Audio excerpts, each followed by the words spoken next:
Jurus terjitu memenangkan jiwa adalah lewat hubungan.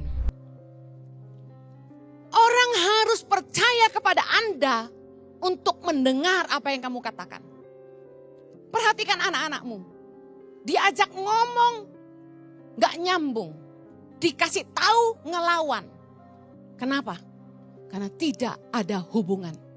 Bagaimana nasihat kita mau didengar sama orang kalau kita gak punya hubungan? Sorry ya, kalau ada orang yang gak kenal sama saya, datengin saya dan main negur aja, saya akan ketawain doang. You don't know anything about me. Kita akan berkata begitu, benar gak? Tapi kalau teman sendiri, pemimpin, suami, anak, saudara, mama, orang tua yang menegur kita, kita pasti dengar. Karena ada hubungan. Bisa mengerti maksud saya? Suami saya kenal sama saya waktu kami kelas 2 SMA. Mejanya sebelahan, duduk paling depan. Saya kira dia siswa teladan, tapi ternyata dia duduk di depan karena hukuman. Karena dia suka baca Alkitab, gak dengerin guru. Jadi guru duduk, suruh dia duduk paling depan. Bener aja, di tengah-tengah pelajaran matematika. Dia malah tarik Alkitab dari laci mejanya. Saat itu saya bukan Kristen, tapi saya mengerti kekristenan karena saya beragama lain. Yang saya sebut di khotbah ini ya. Saya pikir nih orang rada-rada nih. Itu guru matematika nerangin dia baca Alkitab. Saya juga gak paham itu Alkitab. Saya cuma lihat itu tebal, lalu lecek karena sering dibaca dan di stabilo-stabilo. Kemudian gak lama jam istirahat. Kami baru kenal. Dia bersama beberapa teman. Langsung deketin saya, minta nomor handphone. Belum ada handphone zaman itu, minta nomor telepon rumah. Lalu main gitar di kelas. Nyanyi-nyanyi lagu pujian. Ya.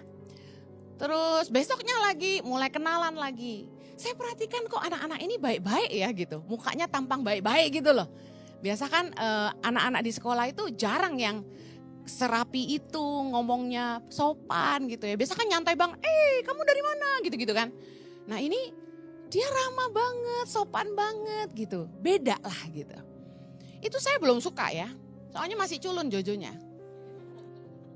Kemudian mereka tanya, hari Sabtu kemana? Saya bilang enggak kemana-mana. Dia bilang ikut saya yuk. Kemana saya tanya? Ke youth. Bilangnya youth. Saya enggak ngerti youth itu apa. Ya udahlah saya bilang. Tapi sebelum mereka ngajak saya ke youth, itu mereka selalu nemenin saya, jadi teman saya ya. Akhirnya saya ikut satu hari ke gereja. Di gereja itu mereka berdoa dulu sebelum ibadah. Duduk di lantai ada pemuritan. Bentuk lingkaran, mereka nyembah Tuhan, berbahasa roh. Nah di tengah-tengah penyembahan itu, mereka lagi worship. Tiba-tiba saya duduk di kursi jemaat sendirian. Saya dijamah Tuhan. Tiba-tiba Roh Kudus menjamah saya, tentu waktu itu saya tidak tahu itu Roh Kudus. Tiba-tiba saya diingatkan sama dosa-dosa saya yang tidak ada yang tahu. Dan tiba-tiba saya menangis dan tidak bisa berhenti. Saya malu tentunya karena saya tidak paham. Saya sedang dilawat Roh Kudus. Saya nangis. Kemudian ibadah dimulai. Pujian penyembahan lagu gegap gempita namanya anak muda. Tapi saya terus menangis. Saya terus menangis. Dan hari itu saya kenal Tuhan. Hari itu mereka nginjilin saya dan saya terima Yesus sebagai Tuhan dan Juru Selamat. Suami saya yang terganteng sedunia ini juga dimenangkan oleh teman SMP-nya waktu kelas 2 SMP. Namanya Dwi. Ngajarin dia matematika. Seperti yang saya bilang, ternyata di kelas dia kurang jadi teladan. Ya. Jadi perlu teman yang ngajarin dia. Teman ini ngajakin Jojo ke gereja, susah.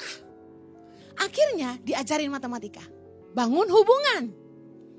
Lalu ditanya, ayo Sabtu ikut saya. Gak pernah mau. Gak pernah mau. Tapi saya yakin Dwi selalu mendoakan Jojo. Karena tiba-tiba anak Pacinko ini yang selalu balapan motor hari Sabtu malam di Kemayoran dan di mana lagi kamu? Hayam Muruk gak ikut? Ikut. Tiba-tiba lagi di atas motor dia cerita. Dia teringat diajakin Dwi ke gereja. Tiba-tiba dia merasa sungkan, udah diajarin matematika. Akhirnya dia putar balik, dia pergi ke gereja. Dan di gereja itu pendeta bule yang khotbah. Biasanya kita, kalau saya jadi Dwi akan langsung patah semangat. Udah gue doain setengah mati, datang ke gereja yang khotbah bahasa Inggris. Dia gak ngerti lah. Tapi Roh Kudus luar biasa. Amen. Tiba-tiba altar call, panggil maju ke depan. Jojo bilang, gue gak ngerti kenapa gue maju, gue duduk paling belakang, dia bilang. Akhirnya dia maju ke depan, ditumpangi tangan, mungkin gak mudeng apa yang pendeta itu ngomong, tapi dia bertobat. Perubahan hidupnya luar biasa, dan kita bisa saksikan buahnya sama. And there I find you in the mystery.